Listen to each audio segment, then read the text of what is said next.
¿Qué sucederá si en dependencia del Espíritu Santo luchamos por desechar de nuestra vida los pecados que se mencionan en el versículo 1, mientras nos alimentamos apropiadamente de la leche espiritual no adulterada? ¿Qué va a pasar? Vean otra vez el versículo 2. Desead como niños recién nacidos la leche espiritual no adulterada, para que por ella crezcáis para salvación, ya que habéis gustado la benignidad del Señor. Todos nosotros sabemos que el nacimiento es apenas el comienzo de una vida, que ahora debe desarrollarse hasta alcanzar la madurez. Bueno, lo mismo ocurre con la salvación. Todo verdadero creyente es alguien que ha experimentado el nuevo nacimiento por medio del poder de la palabra de Dios, pero la conversión es apenas el comienzo, dice Pedro. Ahora debemos crecer para el pleno desarrollo de nuestra salvación. Dios tenía un propósito en mente cuando nos salvó, y la única manera de seguir avanzando hacia ese propósito es a través de la obra del Espíritu Santo en nosotros por medio de su palabra. Esta es la espada del Espíritu. Dios, el Espíritu, obra por su palabra. ¿Cuál es el propósito que Dios tenía en mente cuando nos salvó? ¿Cuál era? Pero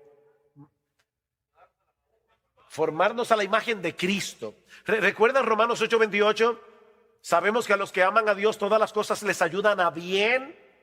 Esto es, para que no confundan el bien, esto es a los que conforme a su propósito son llamados. ¿Cuál es el propósito? Porque a los que antes conoció también los predestinó para que fuesen hechos conformes a la imagen de su Hijo, de modo que Él sea el primogénito entre muchos hermanos. El propósito para el cual todas las cosas obran es para hacernos como Jesús.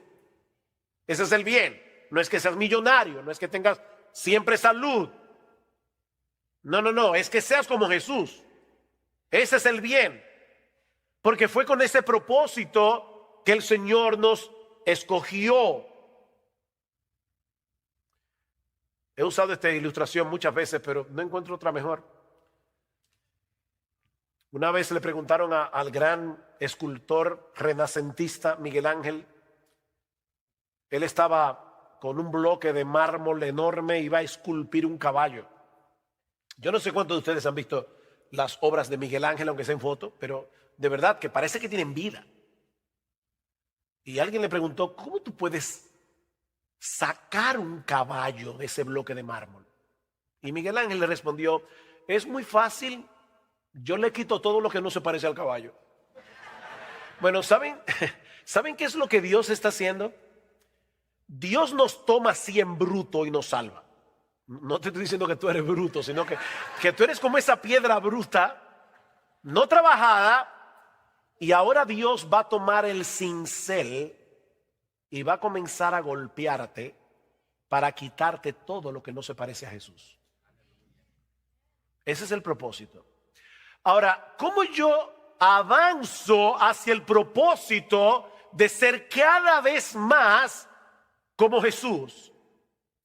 Bueno, el apóstol Pablo responde esa pregunta en 2 Corintios capítulo 3 versículo 18. Mirando nosotros todos a cara descubierta como en un espejo la gloria del Señor, somos transformados de gloria en la misma imagen como por el Espíritu del Señor. Contemplando su gloria, somos transformados de gloria en la misma medida en que tú admiras a Cristo, te pareces a Cristo porque tú te conviertes en aquello que admiras. ¿Por qué ustedes creen que las personas imitan a los artistas? ¿Por qué quieren comprar donde ellos compran, usar la ropa que ellos usan? ¿Por qué? Porque tú te conviertes en lo que admiras. Bueno, si tú admiras la gloria de Cristo, te vas a parecer cada vez más a Él. Mirando su gloria, somos transformados de gloria en la misma imagen. Ahora la pregunta es, ¿y dónde nosotros vemos la gloria de Jesús? En la palabra de Dios, en el Evangelio. Si nuestro evangelio está encubierto, entre los que se pierden está encubierto, en los cuales el Dios de este siglo cegó el entendimiento de los incrédulos para que no les resplandezca la luz del evangelio de la gloria de Cristo. El evangelio de la gloria de Cristo, que es la imagen de Dios. Es en el evangelio donde brilla como en ningún otro lugar la gloria de Jesús. Bueno, es por eso que nosotros debemos desear como niños recién nacidos la leche espiritual no adulterada. El raquitismo espiritual no es una opción. Pedro concluye su segunda carta diciendo que creced en la gracia y en el conocimiento de nuestro Señor Jesucristo. Esto no es una opción.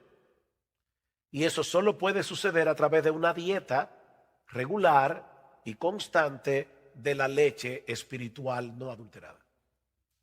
Ningún creyente puede darse el lujo de dejarse alimentar regularmente de la palabra de Dios, así como ningún bebé puede dejar de beber la leche de su mamá o algún sustituto.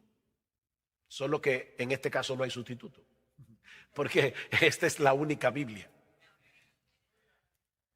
La nueva vida en Cristo comenzó con la palabra, se sostiene y se fortalece con esa misma palabra. No existe otro medio. Necesitamos ver a Cristo en la palabra para deleitarnos en Él, para crecer en nuestra admiración por Él, porque es así como somos transformados de gloria en gloria en la semejanza suya.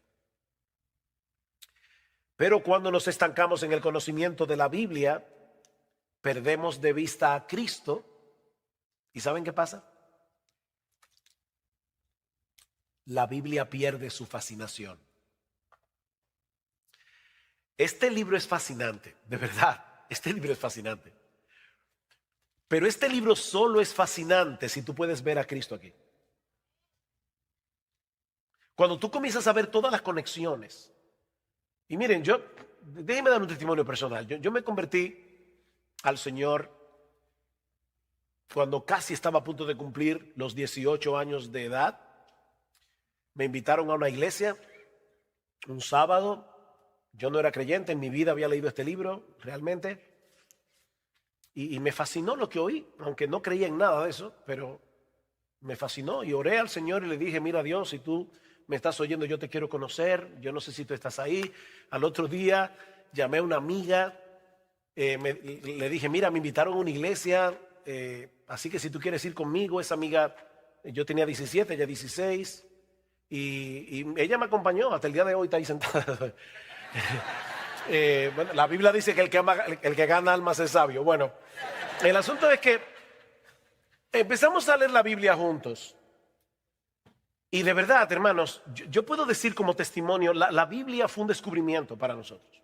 Bueno, más para mí que para ella. Mi esposa Gloria había leído la Biblia, durante un tiempo fue una buena católica, yo no.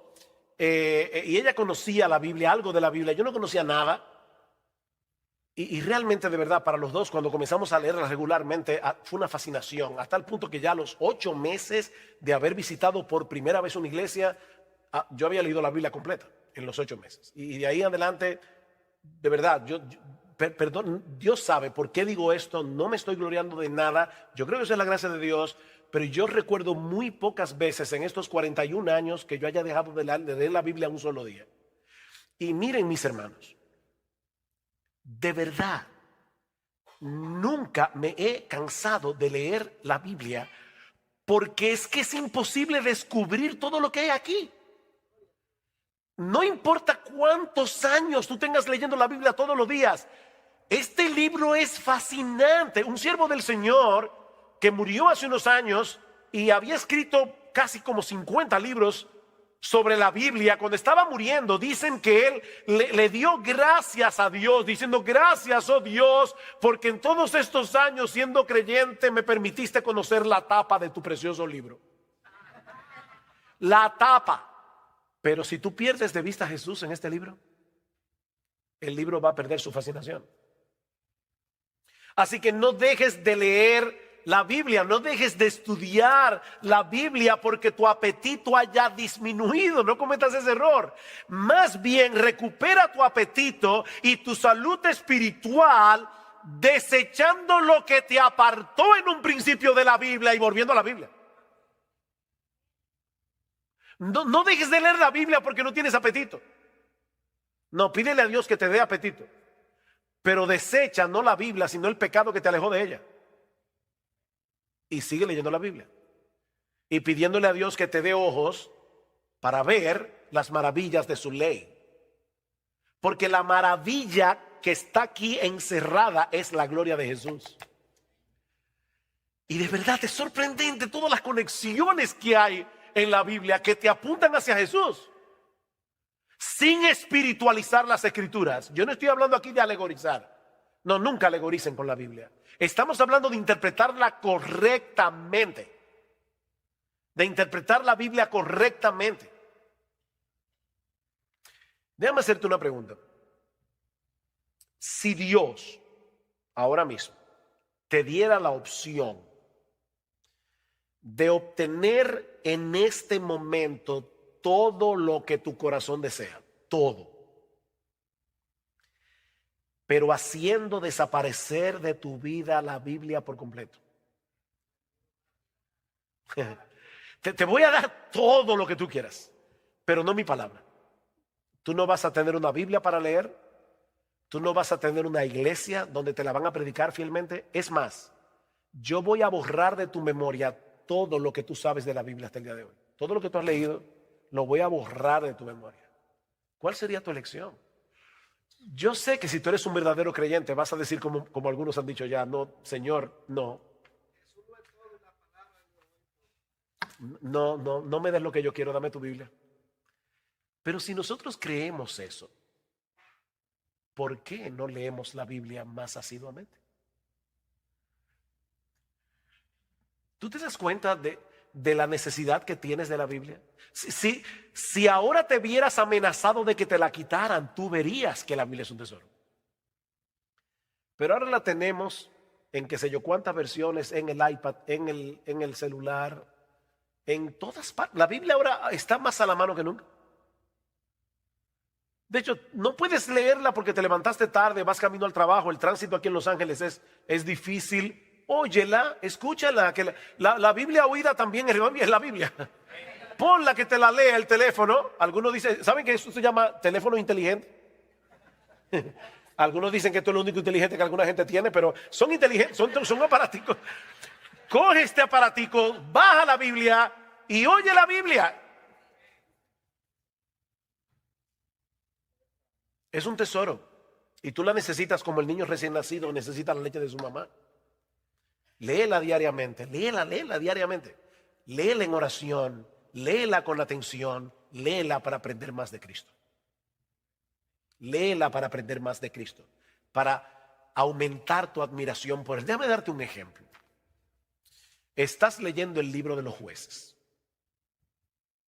y llegas a ese horripilante pasaje donde un hombre llega con su concubina a la ciudad de Gabá, la violan, la muchacha muere y el tipo la parte en 12 pedazos y envía un pedazo a cada una de las tribus de Israel. ¿Dónde está Cristo ahí? Y por favor no me diga que son 12 pedazos los 12 apóstoles, no. O sea, ¿dónde está Cristo ahí? ¿Sabe dónde está Jesús? ¿Qué dice el libro de los Jueces? ¿Cómo termina? En aquellos días no había rey en Israel. Cada cual hacía lo que bien le parecía. Israel necesitaba un rey. Y el libro de Jueces te lleva a Ruth. Y el libro de Ruth te lleva a David. Pero entonces cuando llegamos a Samuel y comenzamos a leer de David, uno dice, ¿qué le pasó a David? David no era el rey que nosotros necesitábamos. No era Josías, que fue uno de los grandes reyes de Israel. No era Ezequías. No, el rey que nosotros necesitamos es a Jesús, el hijo de David. Entonces tú puedes leer Jueces, y leer de Levita y la concubina y decir, yo necesito un rey que gobierne mi corazón.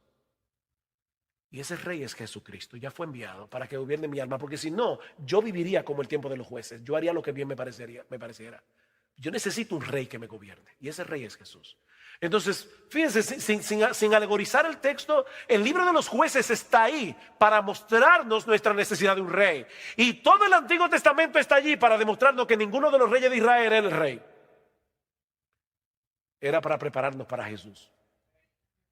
Lee la Biblia con los ojos puestos en Jesús y lo vas a encontrar sin espiritualizar el texto. Y aunque sea imperceptible para ti, ¿sabes lo que va a pasar? Poco a poco vas a crecer espiritualmente. Tu carácter irá conformando cada vez más al carácter de Jesús mientras contemplas el resplandor de su gloria en el Evangelio. Así que esta es mi invitación a todos ustedes para concluir. Gustad y ved que es bueno el Señor. Dichoso el hombre que en él confía. Tenemos 20 minutos. Preguntas. Sí, hermano.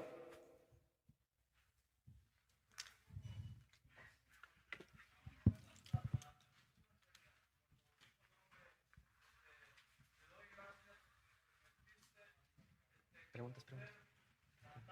Ajá.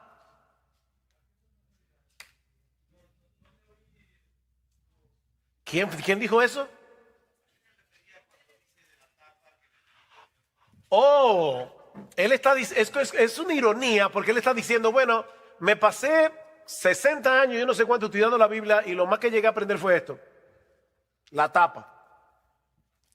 O sea, es como, mira todo lo que me faltó conocer porque yo nada más conocí la tapa.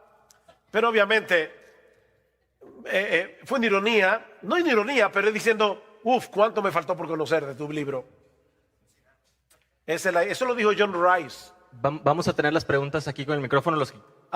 Vamos a hacer una fila. Vamos a hacer una fila aquí y vamos a ir pasando el micrófono. Entonces. El hermano está aquí. Sí, yo estaba buscando de dónde sale esa voz Por misteriosa. acá estamos. Acá. Pregunta, otra pregunta. Sí, levantando la mano. ¿Sí? Sugel, hay un dicho que dice que entre gitanos no se leen las manos. ¿Qué? ¿Un dicho que dice? Que dice que entre gitanos no se leen las manos. Aquí estamos solamente hispanoamericanos y sabemos que hay un histórico lastre cultural entre nuestros pueblos por el cual no estamos acostumbrados a leer, no leemos tanto como deberíamos. ¿Qué opinión te merece eso? ¿Y cómo podríamos aplicar todo esto de lo que has hablado, que es valiosísimo, a un pueblo que tradicionalmente, históricamente, no está relacionado con los libros? Gracias por la pregunta. Primero, noten que ni siquiera en el texto griego dice, desead como niños recién nacidos la leche espiritual no adulterada a menos que tú seas latinoamericano. Eso no está en el texto original. Así que cuando la Biblia dice desead como niños recién nacidos, ya Dios sabía de antemano que los latinoamericanos íbamos a existir y Dios sabía que no íbamos a ser muy dados a la lectura. Pero aún así dice desead como niños recién nacidos la leche espiritual no adulterada. Yo creo que el problema es no percibir la necesidad que tenemos de la Biblia. El hábito de lectura es algo que se desarrolla y se desarrolla poco a poco. Yo te diría, no comiences a leer muchos capítulos de la Biblia si no tienes el hábito de lectura. Pero ¿sabes qué, mi hermano? Es mejor que leas una pequeña porción cada día a que no leas la Biblia en una semana y entonces un día te leas 10 capítulos. Porque vas a formar el hábito poco a poco. Entonces lee una porción, pero léelo recordando que la Biblia es un libro como cualquier otro libro y no es un libro como cualquier otro libro. ¿Qué significa eso? Bueno, significa la Biblia no es un libro como cualquier otro libro porque este libro fue inspirado por Dios. Pero la Biblia sí es un libro como cualquier otro libro porque debes leerlo como se lee cualquier libro. ¿Cómo tú lees un libro? Así. O sea, tú tomas, voy a leer Los Miserables de Víctor Hugo. ¡Pum! Jean Valjean está huyendo. ¿Y quién es Jean Valjean? Bueno, si tú hubieras leído el libro desde el principio, supiera quién es Jean Valjean y por qué está huyendo. Bueno, la Biblia se lee así. De hecho, nosotros tenemos en el Nuevo Testamento cartas. ¿Cómo tú lees una carta? Te llegó una carta de tu novia. Ya no llegan cartas, pero antes llegaban cartas. Te llegó una carta. ¿Cómo tú la lees? Un párrafo hoy, Mañana lees otro párrafo y ya te olvidaste del párrafo que leíste ayer. No, tú lees la carta entera. Lee la carta. Pues la carta a los romanos, ¿saben qué es?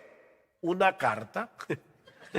Es la carta a los romanos, es la carta a los corintios, es la carta a los efesios. Bueno, léelo como una carta. Léelo de principio a fin. No habrá Efesios 2, a ver. No. O sea, no es un horóscopo. Esto no es un horóscopo. Es un libro. Entonces léelo como tú lees cualquier otro libro, pero poco a poco y vas formando el hábito de lectura. Pero es verdad que lamentablemente en América Latina no tenemos una cultura de lectura, pero aún así, mi hermano, tú eres cristiano, desea como niño recién nacido la leche espiritual adulterada. Lee tu Biblia. Poco a poco vas a formar el hábito. La siguiente pregunta que yo tengo es que usted dice, si Dios te dijere, te daré todo lo que tú quieres, pero te quitaré mi palabra y te borraré todo de tu mente. ¿A qué se refería allí? Prácticamente a mi alcance mueres espiritual. No, claro, esto es una ilustración. Dios nunca va a hacer eso, gracias al Señor. Él nunca nos va a poner a elegir. Sin embargo, el hecho de ponernos a elegir, aunque sea algo supuesto, nos ayuda a visualizar más claramente cuánto de verdad atesoramos la Biblia. Sin embargo, no actuamos en consecuencia. Porque si nos dijeran, te voy a quitar la Biblia, tú dirías, no me la quites. Bueno, pero sin embargo la tienes y no la lees. Entonces, fue para chocarlos un poco, pero obviamente Dios nunca va a hacer eso. Sí, buenas tardes, hermano. Ya nos fuimos, pasaron 15 días o 20. La mayoría de los que estamos, pues escuchamos un taller, pero no dimos atención, hermano, y no estamos leyendo en nuestra casa la palabra de Dios. Ya estamos en ese momento. ¿Qué nos dice la Biblia? ¿Qué nos dice el Señor en esta condición? Bueno, vamos a suponer, se acabó la conferencia del IDEX, pasaron 2 semanas y tú dices, uy, el taller del pastor Michelén. Yo no empecé a leer mi Biblia regularmente. Bueno, simplemente no te quedes postrado diciendo, oye, otra vez, es que yo no cambio, no voy a cambiar nunca. No seas fatalista. Señor, perdóname, debí haber hecho un plan, no lo hice. Perdóname por no haberlo hecho, pero voy a comenzar ahora. Y bien, comienza. No dejes que tu falta pasada te lleve a seguir cometiendo faltas futuras. Pide perdón y sigue corriendo. No te quedes postrado allí. Haz un plan de lectura. A nosotros siempre nos ha sido de mucha ayuda tener un plan de lectura. Porque a veces uno se levanta y dice, ¿qué leo de la Biblia? Así es muy difícil desarrollar el hábito. Es bueno que tú sepas, ok, hoy me toca Mateo 5, ya tú sabes, al otro día te va a tocar Mateo 6 y luego Mateo 7. Haz un plan de lectura que te permita exponerte a toda la Biblia. De paso, padres que están aquí, y volviendo a tomar el tema de la falta de lectura entre los latinoamericanos, ¿podemos nosotros cambiar esa cultura ayudando a nuestros hijos a desarrollar el hábito que nuestros padres no nos ayudaron a desarrollar? Ahora, ¿cómo tú crees que tus hijos van a desarrollar ese hábito por la lectura si no te ven leyendo? Y de hecho es algo que, voy a decir esto, yo no soy dogmático con lo que voy a decir ahora, porque de hecho hay personas cercanas a mí con quienes yo he hablado de este tema y no piensan igual que yo, y yo lo respeto. Pero esa es una de las razones por la que yo creo que los padres deberían considerar si es sabio leer aquí, en este dispositivo, que leer aquí. Porque cuando tú estás leyendo, yo leo la Biblia aquí, yo no tengo hijos en casa. A veces, yo prefiero leer mi Biblia aquí. Pero a veces si voy de viaje y de repente veo que en el avión dejé la Biblia en el carry-on y está arriba y tengo el iPad en la mano, yo leo la Biblia en el iPad. Sin embargo, cuando nuestros hijos nos ven con este dispositivo en la mano, ellos no saben qué es lo que estamos haciendo. Ellos no saben si estamos jugando algo, ellos no saben si estamos leyendo la Biblia, ellos no saben eso. Pero cuando ellos te ven con la Biblia en la mano o te ven con un libro en la mano, eso impacta. Y yo lo digo por experiencia personal. Cuando yo era niño, a mí no me gustaba leer. Yo recuerdo la primera vez que yo vi un libro donde solo había letras sin figuritas. Yo no lo podía creer. ¿Y cómo a una gente le gusta un libro que solo tiene letras? Pero mi papá era un hombre con un muy buen hábito de lectura y con una buena biblioteca. Y yo lo veía leyendo. Y luego él influyó en mis hermanos mayores y entonces yo veía a mis hermanos mayores leyendo. Y yo recuerdo como ahora, cuando yo tenía 12 años, yo no era creyente, ni en mi casa nadie era creyente, fue el boom de Gabriel García Márquez. Y estaba mi papá y mis dos hermanos leyendo 100 años de soledad. Y entonces hablaban de 100 años de soledad durante el tiempo de la comida y yo estaba en la luna de Valencia, ¿no? Como un pollo viendo televisión. Así que, ¿qué hice? Bueno, no tenía de otra, me tuve que poner a leer 100 años de soledad. Yo no recuerdo nunca a mi papá diciéndome lee, nunca me lo dijo. Pero su ejemplo me hizo desarrollar a mí y a mis hermanos el hábito de lectura. Su ejemplo. Y yo les digo a ustedes, padres que están aquí, que la nueva generación que va a surgir no surja con el defecto de la nuestra. Cambiemos eso en América Latina. ¿Cómo? Leyendo. Hermano, yo sé que la leche puede ser adulterada con cualquier otra sustancia, pero quisiera saber algunos ejemplos cómo la leche espiritual es adulterada. De muchas maneras.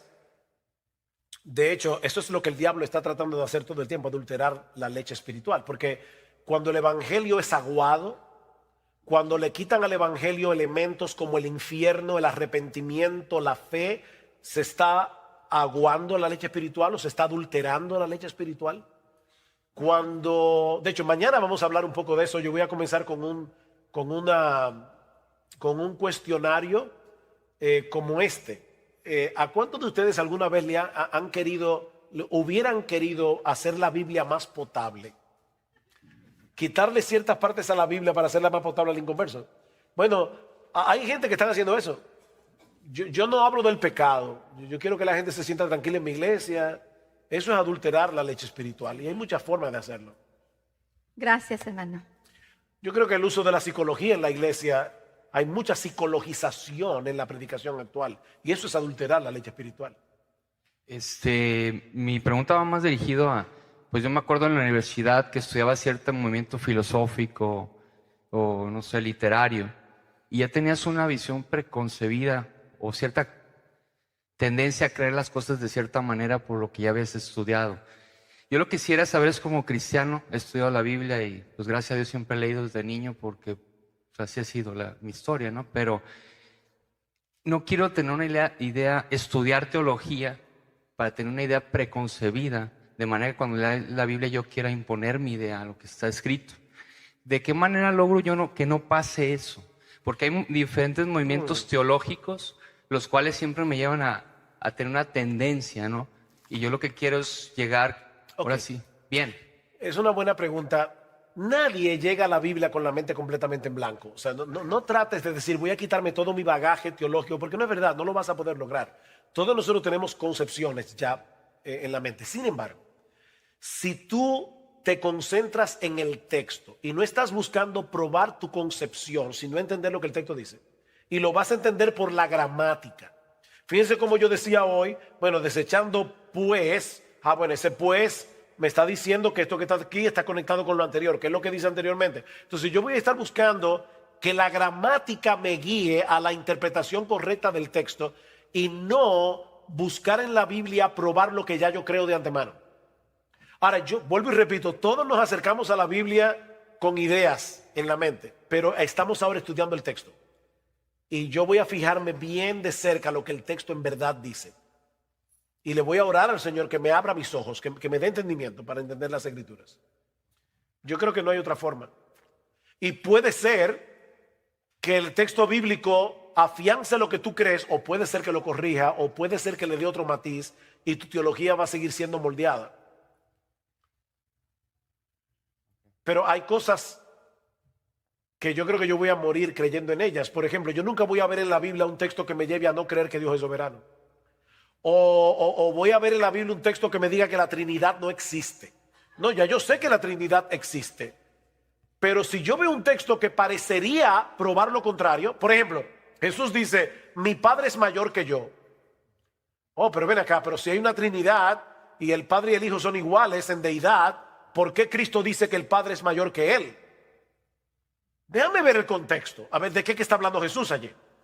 Y me voy a dar cuenta de varias cosas. La primera es que yo creo que ese texto más bien prueba la deidad de Jesús, fuertemente. Piensen, si ahora yo viniera aquí a la autoridad, señores, yo quiero, antes que nada, mi nombre es Ugel Michelén, soy uno de los pastores de Iglesia Bíblica, y yo quiero decirle que Dios es mayor que yo. Y ustedes van a decir, ¿y por qué tú me dices eso? Ya yo sabía que Dios era mayor que tú.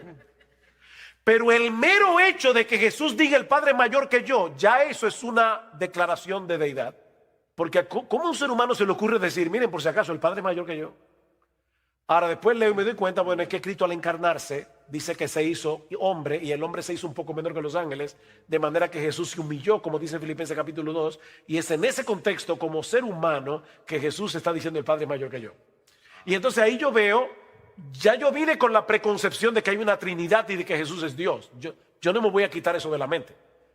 Pero yo voy a ver en el texto por qué Jesús dijo eso en ese contexto, y eso me ayuda.